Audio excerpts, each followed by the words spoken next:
"Get out, you miserable man!" my father shouted, pointing his trembling finger toward the door of the house I had bought for him.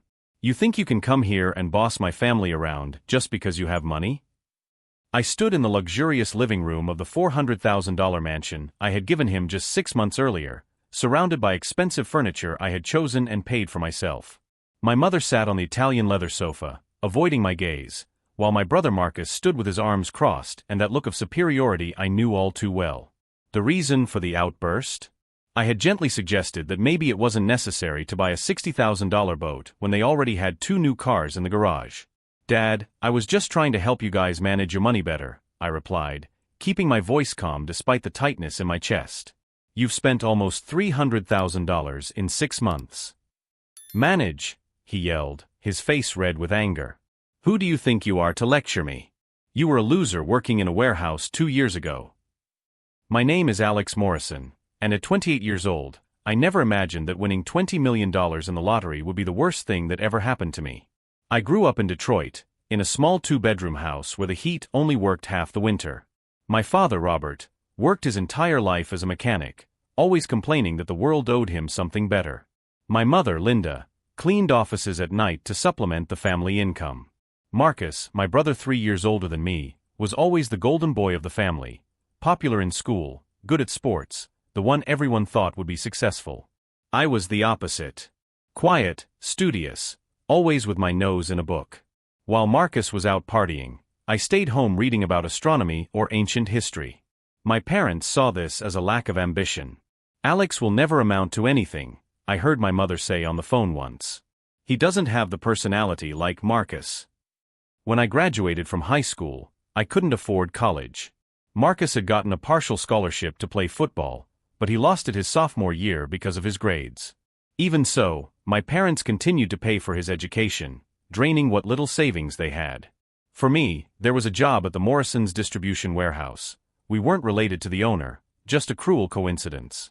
I carried boxes 8 hours a day, dreaming of a different future during my breaks. That's where I developed my only addiction, buying a lottery ticket every week. Always the same numbers, 4, 17, 23, 31, 42, and the Powerball 13. The birth dates of my maternal grandparents, who were the only people who ever believed in me. "You're throwing your money away," Marcus would scoff whenever he saw me with the ticket. "The odds of winning are better than being struck by lightning." For 7 years, every Tuesday and Saturday, I bought my ticket at the same gas station, with the same hopeful smile from Mr. Patel, the owner. I never won more than $20. Until that Tuesday in March that changed everything. I was watching the numbers being drawn on the small television in the kitchen of my 1-bedroom apartment, eating instant noodles, my standard dinner. 4. My heart skipped a beat. 17.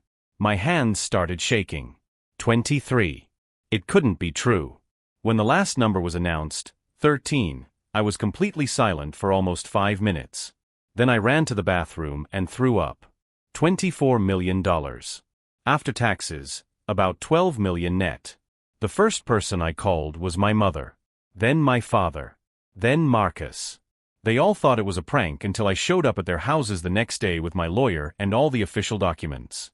The reaction was exactly what you'd expect. Tears, hugs, promises that we were now a family united forever. My father, who had barely spoken to me in years, suddenly called me his talented son.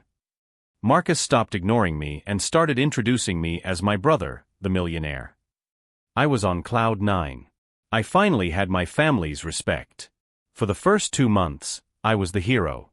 I paid off all their debts, credit cards, home equity loans, car loans. I bought my parents a new mansion, 2 imported cars, and furnished everything with the finest. I gave Marcus $50,000 to invest in his future, and another $20,000 to my mother to have fun for the first time in her life. It was addictive to see the smiles on their faces. After a lifetime of feeling invisible, I finally mattered. But something started to change in the 3rd month. The phone calls became requests. "Alex, could you? Alex, just one more thing. Alex, since you have so much money." They stopped asking and started demanding. As if it were my duty to support them in luxury. As if I owed them for all the years they despised me. And today, when I suggested that maybe we should be more cautious with our spending, I found out what my family really thought of me. "You know what?" said my father, approaching me with contempt in his eyes. "You may have money now, but you're still the same loser you always were. The only difference is that now you use that money to try to control us." I looked at my mother, hoping she would say something in my defense. She just looked away. "Is that how it is?" I asked, my voice coming out firmer than I expected. "After everything I've done for you?" "No one asked you to," Marcus lied. "You came here wanting to be the family savior. And now you want credit for it." It was at that moment that I realized something I should have seen a long time ago. They weren't grateful. They felt entitled. As if my money was theirs by birthright. "Fine," I said, grabbing my wallet and car keys. "You want me to leave? No problem. Are you going to run and cry?" Marcus laughed. Typical Alex.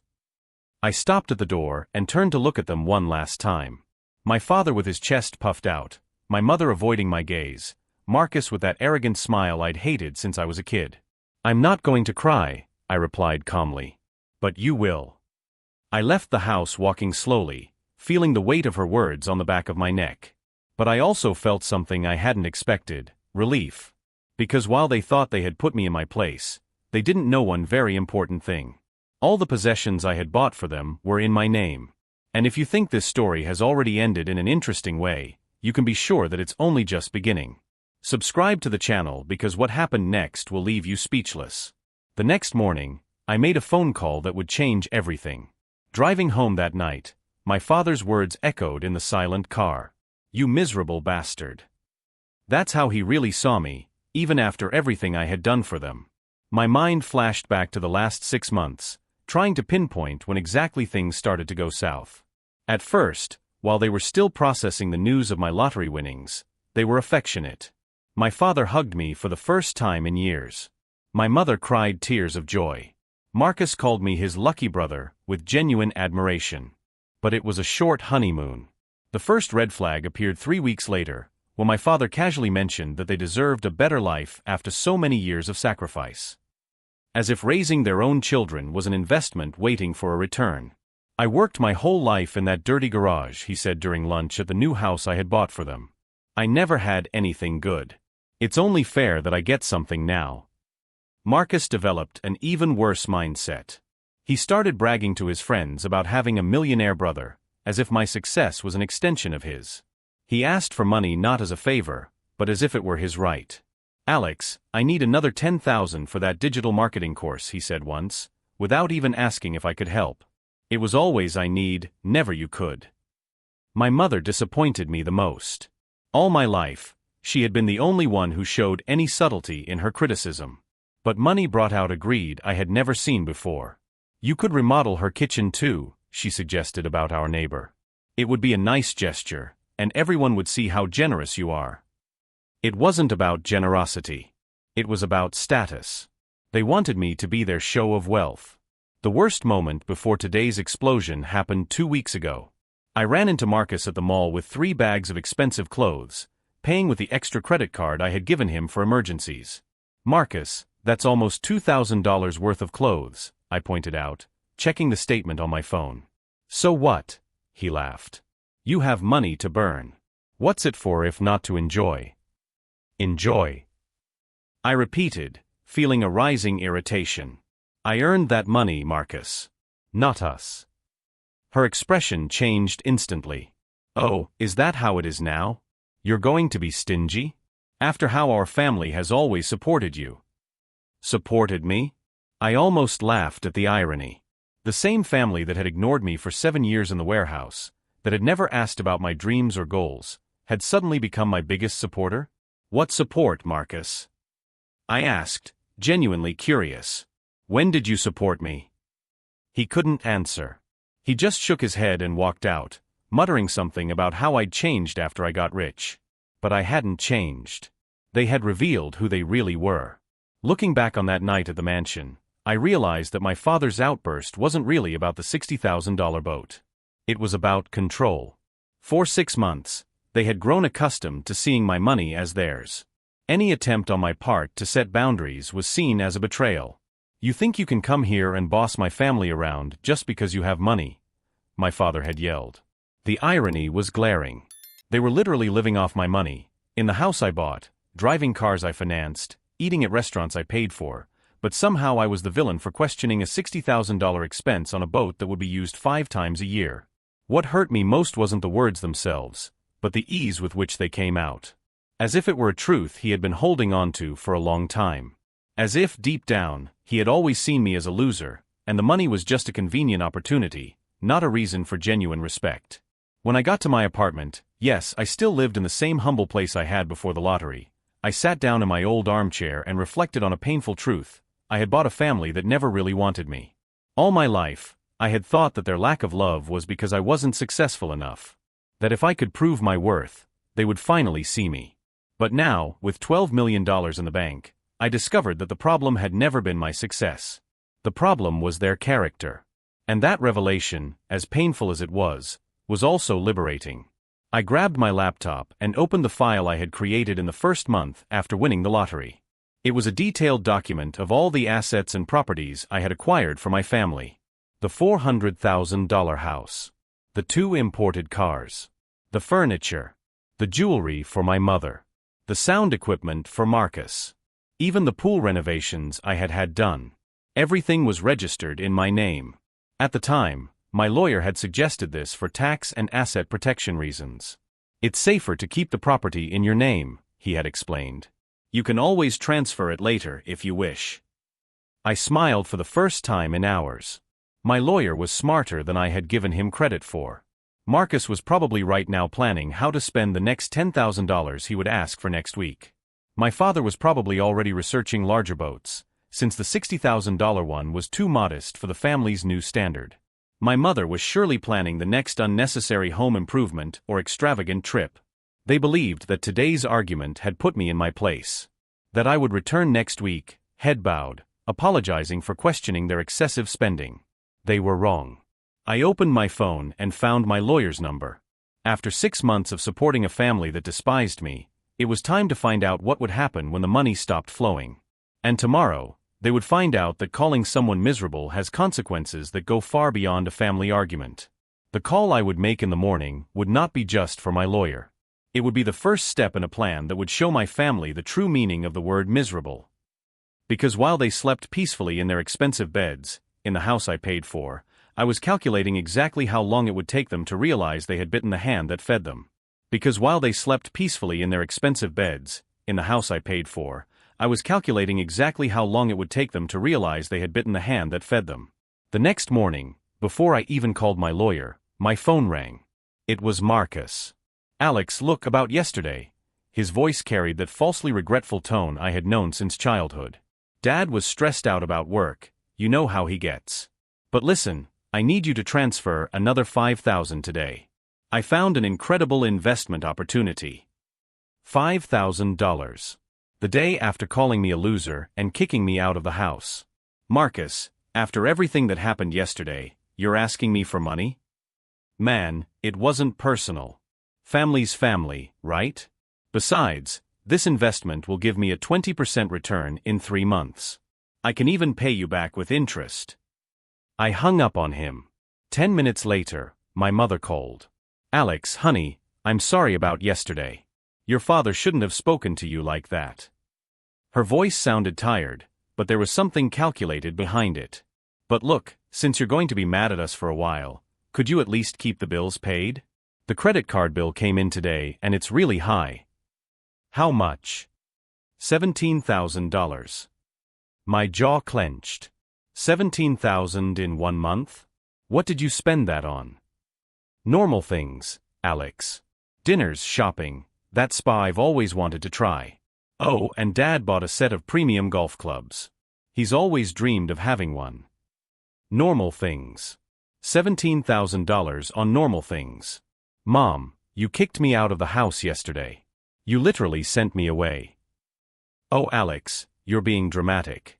It was just an argument. Families fight, honey. But at the end of the day, we're all you have. We're all you have. As if it were a privilege to support them. I'll think about it, I lied. Think fast, honey. The bill is due tomorrow. After I hung up, I sat in my car for 15 minutes just breathing. They had humiliated me the night before, treated me like trash, and now they were demanding payment for their indulgences as if it were my obligation. That's when I made a decision that would change everything. I called James Mitchell, my lawyer, a serious man in his 50s who had taken care of all my legal affairs since the day I won the lottery. Alex, how are you? Ready to finalize that transfer of ownership of the house to your parents? I had completely forgotten. 2 weeks ago, before the explosion, I had asked him to prepare the documents to officially transfer the house to my parents' name. An early birthday present for my father. Actually, James, I need to cancel that. And I have a few other issues to discuss. Sure, no problem. What can I do for you? I need to know exactly what my legal rights are regarding all the properties I bought for my family. The house, the cars, everything. There was a pause. James was smart enough to read between the lines. Well, as we discussed before, everything is registered in your name for asset protection purposes. Legally, you are the absolute owner of all these assets. And if I wanted to reclaim those properties, that would be perfectly legal. They're your assets, Alex. You can dispose of them as you see fit. After the call, I drove to my parents' mansion. I needed to see with my own eyes how they were living off my money while disrespecting me. What I found made me sick. There were 2 new cars in the driveway that I didn't recognize. A Mercedes convertible and a Cadillac SUV. Through the living room window, I saw boxes and boxes of electronics. A 75-inch TV was being installed by technicians. I rang the doorbell. Marcus opened the door wearing a suit that probably cost more than my monthly salary at the warehouse. Alex, I'm glad you came. I mean, considering you didn't transfer the money today. What are those cars? Oh, those. He gestured casually. Dad thought we needed something more reliable. And Mom always wanted a convertible. You bought 2 new cars? After yesterday. Relax, man. They were only $60,000 each. You've got plenty of money. $60,000 each. $120,000 on cars, the day after calling me a cheapskate. I walked into the house and found my father in the living room, admiring the giant TV while drinking imported beer, also new, judging by the label I'd never seen before. Alex, he said without looking at me. Did you bring the credit card bill? Dad, you spent $120,000 on cars. Today. So what? It was necessary. The others were getting old. The others were 6 months old and cost $80,000. Where's Mom? At the spa. She decided she needs regular treatments now. Twice a week. That was the moment something broke inside me. It wasn't anger. It was clarity. They didn't see my money as a gift or help. They saw it as their right. As if I were a walking ATM put on earth to finance their whims. Yesterday's humiliation had taught them nothing. On the contrary, they had interpreted my departure as a temporary tantrum, and responded by spending even more of my money to punish me. Dad, we need to talk seriously about spending. He finally looked at me, and I saw the same contempt as yesterday. There's nothing to talk about, Alex. You won the lottery, you're not our boss. We're your parents. You owe us that. I do. Of course you do. Who raised you? Who gave you a roof over your head? Who fed you for 18 years? The bill. He was charging me for raising me. I understand, I said calmly. Great. Now go transfer the money for the bill. And while you're at it, send another $50,000. We're thinking about renovating the pool. I left the house without saying a word. My father didn't even notice. He was too busy choosing channels on his new TV. In the car, I called James again. James, I want you to prepare some documents for me. I need to notify my family about some changes regarding the properties. What kind of changes? The kind that will teach them the true meaning of the word miserable. Because they thought winning the lottery made me responsible for supporting them forever. But they were about to find out that the same money that bought their loyalty could also buy them a life lesson. And while they were planning their next unnecessary renovation, I was planning something very different. Something that would start on Monday and show my family that calling someone miserable has consequences they never imagined. Starting tomorrow, they would find out what it's like to be truly miserable. And I would finally find out what it's like to be free. Starting tomorrow, they would find out what it's like to be truly miserable. And I would finally find out what it's like to be free. On Monday morning, I arrived at James Mitchell's office with a briefcase full of documents and a determination I had never felt before. Over the weekend, I had compiled every receipt, every transfer, every property I had acquired for my family. "Alex, this is very detailed information," James commented, leafing through my documentation. "You've got everything recorded from day one." "I learned to be meticulous at the warehouse," I replied. "When you don't have much, you need to know exactly where every penny goes." James nodded, studying the numbers. "We're talking about almost $1,200,000 in assets and direct transfers. The house, the cars, furniture, renovations, cash. $1,200,000 in 6 months, I confirmed.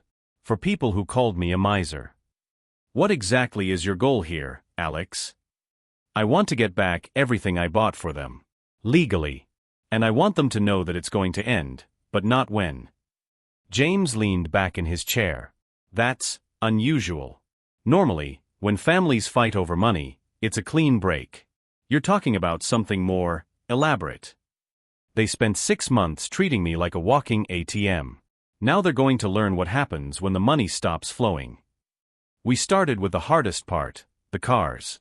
Since they were in my name, I had the legal right to get them back. James devised a strategy where the tow company would pick up the vehicles at strategic times, when they were out, to avoid unnecessary confrontation." "What about the house?" James asked. "The house is more complicated. They live there. I can't just kick them out. But I can stop paying all the bills. Mortgage, insurance, taxes, utilities. Everything. Starting this week, they'll have to take on a $400,000 house on their own income. My dad made about $3,000 a month at the repair shop. The mortgage alone was $2,800. Meanwhile, they continued spending as if nothing had happened. Marcus called me on Tuesday. "Alex, man, you have to see the surprise Dad got for Mom. He hired a landscaper to redo the whole yard.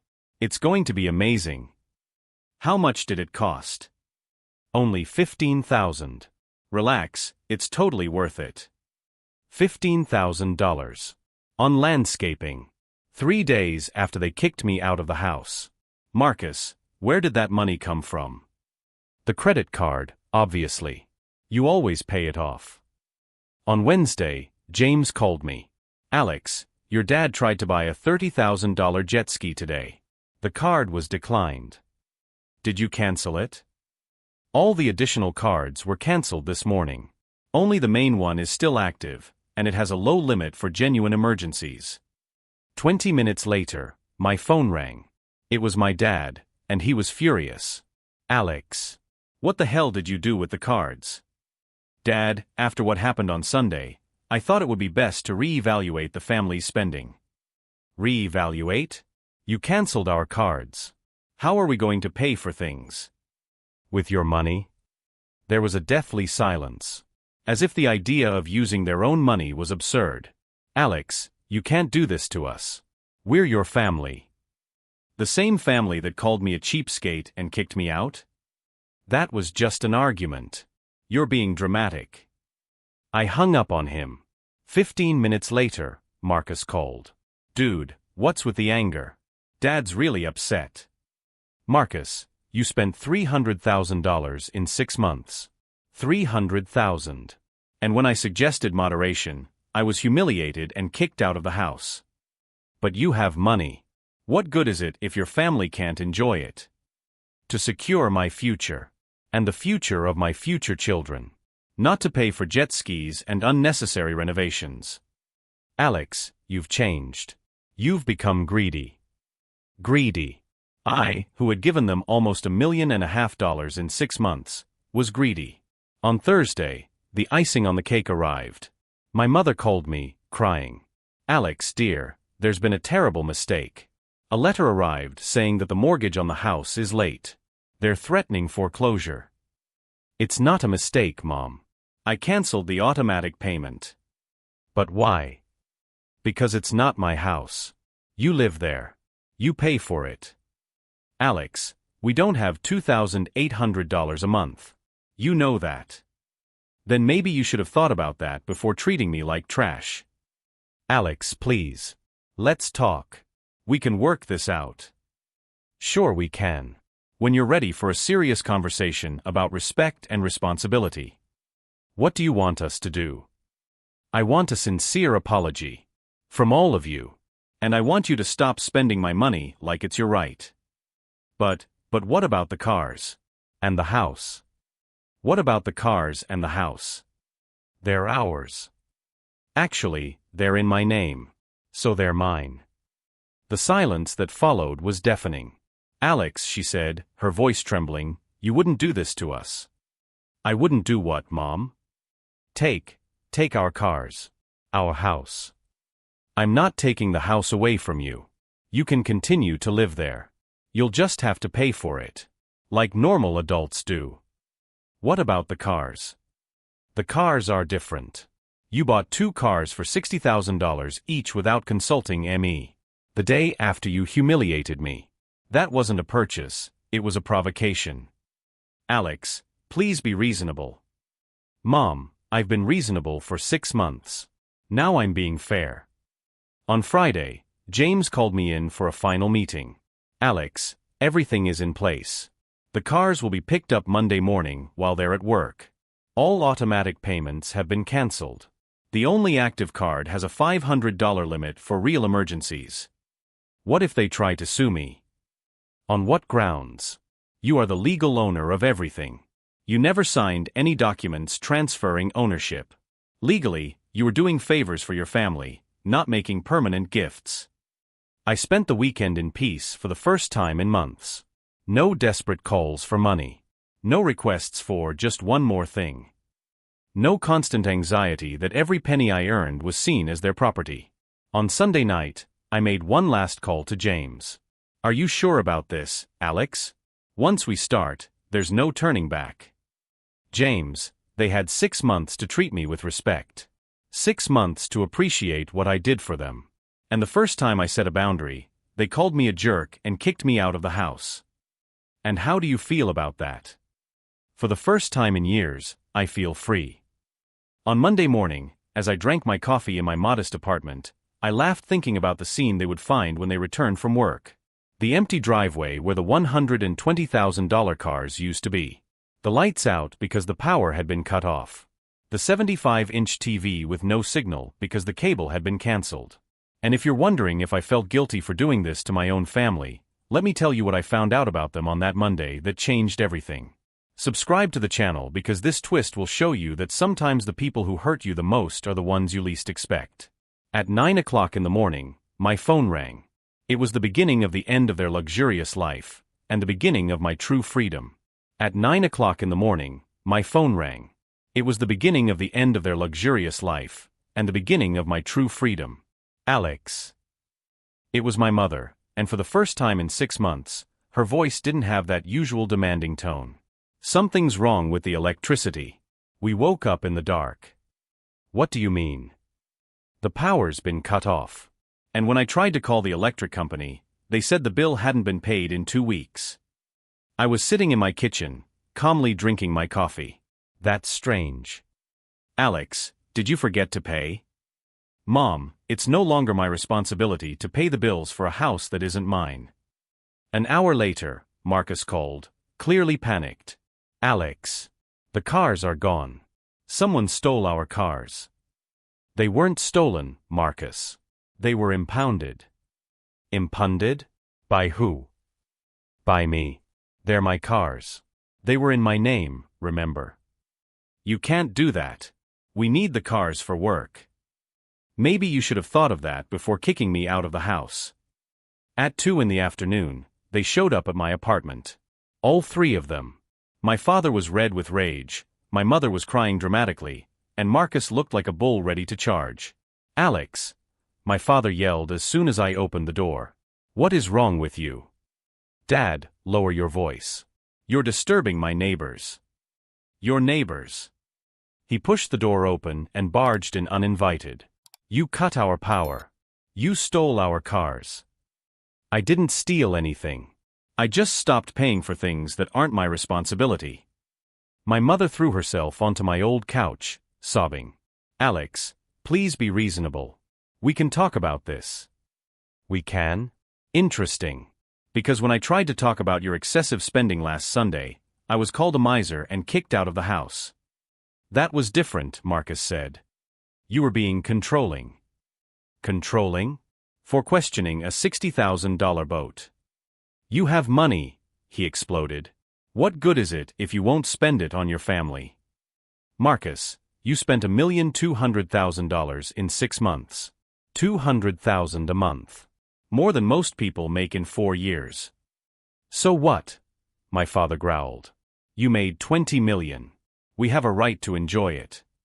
Right. I repeated, feeling a strange calmness come over me. Where did that right come from? We're your family, my mother shouted. You owe us that. I do. I went to my desk and picked up a folder James had prepared. Let's talk about debts then. I opened the folder and began to read. $400,000 house. 2 cars at $60,000 each. Furniture, $50,000. Renovations, $25,000. Electronic equipment, $40,000. Credit cards paid off, $150,000. Direct transfers, $220,000. I looked at them. That's $1,245,000. In 6 months. We didn't ask for all that, my mother lied. No? Marcus, didn't you call me last week asking for $5,000 for an investment? Dad, didn't you try to buy a $30,000 jet ski on Wednesday? Mom, didn't you tell me to keep the bills paid no matter what? Neither of them answered. Do you think I owe you anything? Let me tell you a story. I sat down in my old armchair. When I was 15 and Marcus was 17, Dad lost his job at the auto shop. We went 3 months without power because we couldn't pay the bill. My father frowned. That was a long time ago. I worked washing dishes at the restaurant on the corner all summer to help with the bills. I made $5 an hour. Do you remember what you did with that money? Silence. You bought a new stereo system for Marcus's room. Marcus opened his mouth to protest, but I continued. When I graduated high school, you spent all your savings to pay for Marcus's college. I was left with a job at a warehouse. For 7 years, I worked carrying boxes. And do you know how many times you asked me about my dreams? None of them answered. 0. The answer is 0. I stood up and walked over to the window. So when I won the lottery, I thought, finally, my family will see me. And you gave me this love. For how long? 2 weeks. I turned to look at them. Because the moment I set the first limit, you showed me who you really are. Alex, we made a mistake, my mother tried. It wasn't a mistake, Mom. It was a revelation. You don't love me. You love my money. That's not true. No? Then explain to me why, the day after you kicked me out of the house, you bought 2 cars for $60,000 each. Marcus turned pale. Why, when I was heartbroken, was the first phone call I got from Marcus asking for $5,000. We didn't think, my mother whispered. Exactly. You didn't think. Because it wasn't about me. It was about free money. I walked to the door and opened it. Now you have a simple choice. You can continue living in the house I bought for you. But you're going to have to pay for it. Alex, we can't afford a $2,800 mortgage, my father admitted. Then sell the house and buy something you can afford. With $400,000 in equity, you can buy a modest house and still have money left over. What about the cars? Marcus asked desperately. Buy cars you can afford. Used ones. Like normal people do. Alex, please, my mother pleaded. No. It's over. You had 6 months to treat me with respect. Instead, you treated me like a walking ATM. What if we apologize? My father asked, his arrogance finally broken. Apologize for what? For calling me a miserable person? For kicking me out of my house? Or for believing that my money was theirs to take? You want a second chance? Prove you deserve it. Pay your own bills for a year. Treat me with respect. Stop seeing my money as the solution to all your problems. What if we do that? Marcus asked. Then we'll talk. But first, you need to learn how to live as independent adults. I left the apartment, leaving them alone with the reality I had created. In the car, I called James. How did it go? He asked. Better than I expected. And worse, too. Are they going to try to sue you? With what money? And on what legal grounds? Everything is in my name. Now what? Now they'll learn what I learned at 18, that life is hard when you have to support yourself. I hung up and drove in silence, feeling something I hadn't felt in months: peace. Because for the first time since I won the lottery, I was no longer responsible for the happiness of people who despised me.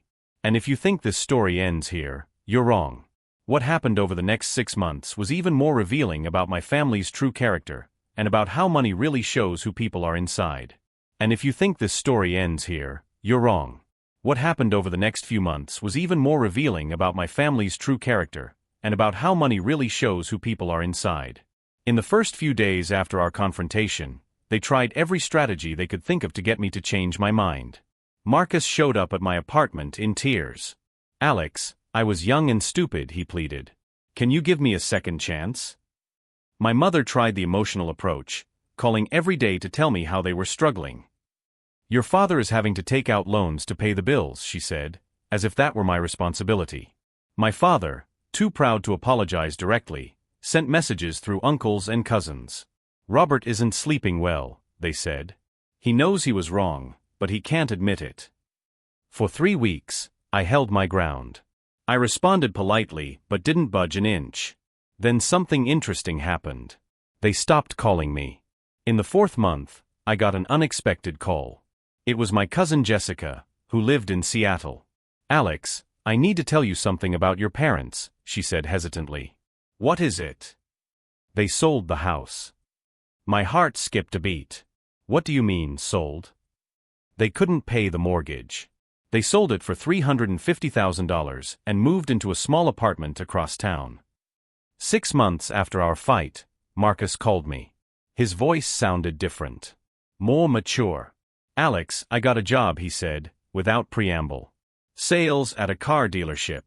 It's not much, but I'm paying my own bills for the first time in my life. How does it feel? Tired, he laughed bitterly. And ashamed. Very ashamed.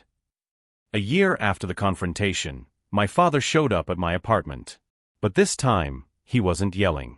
Can I come in? He asked humbly. He sat down in my old armchair.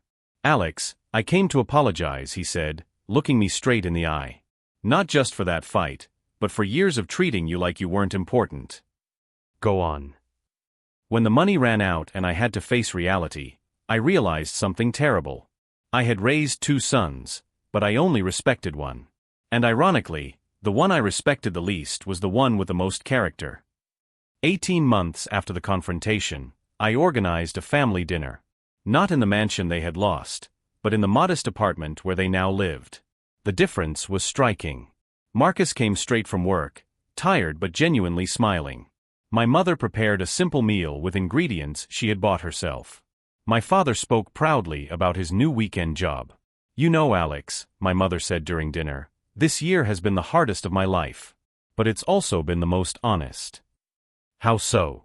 For the first time in years, I know exactly where every penny we spend comes from. Every bill we pay represents actual hours of work. It's exhausting, but it's also liberating. Marcus nodded. I used to live in a fantasy world. I thought success meant having expensive things. Now I understand that success means not owing anything to anyone. 2 years after the confrontation, I started helping my family again. But this time, in a different way. I paid for Marcus to get a technical degree. I helped my parents buy a small but comfortable house, this time, putting it in their names.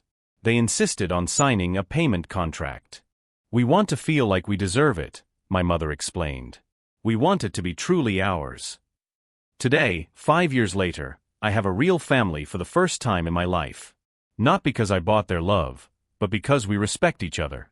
The lesson I learned was simple but powerful. Sometimes the most loving thing you can do for someone is to stop enabling their worst traits. My family called me miserable when I set boundaries. But it was precisely that accusation that set us free, them from dependence, and me from the toxic responsibility of financing disrespect. The lottery money gave me a lot, but the most valuable thing it gave me was the courage to say no to people I loved. And to discover that sometimes no is the most sincere way to say I care. If you've ever been in a situation where your generosity was mistaken for obligation, where your kindness was interpreted as weakness, remember, you are not responsible for supporting other people's irresponsibility, even if they are family. And if this story touched you in any way, subscribe to the channel for more stories about how setting healthy boundaries has transformed lives. Because sometimes, people only learn to value you when they learn to live without you. The last time I visited my parents, I found my father in the garden of his new house, planting tomatoes. "You know, Alex," he said, covered in dirt but smiling, "I never thought hard work could be so satisfying." I smiled back, knowing that we finally had something that money could never buy: genuine mutual respect.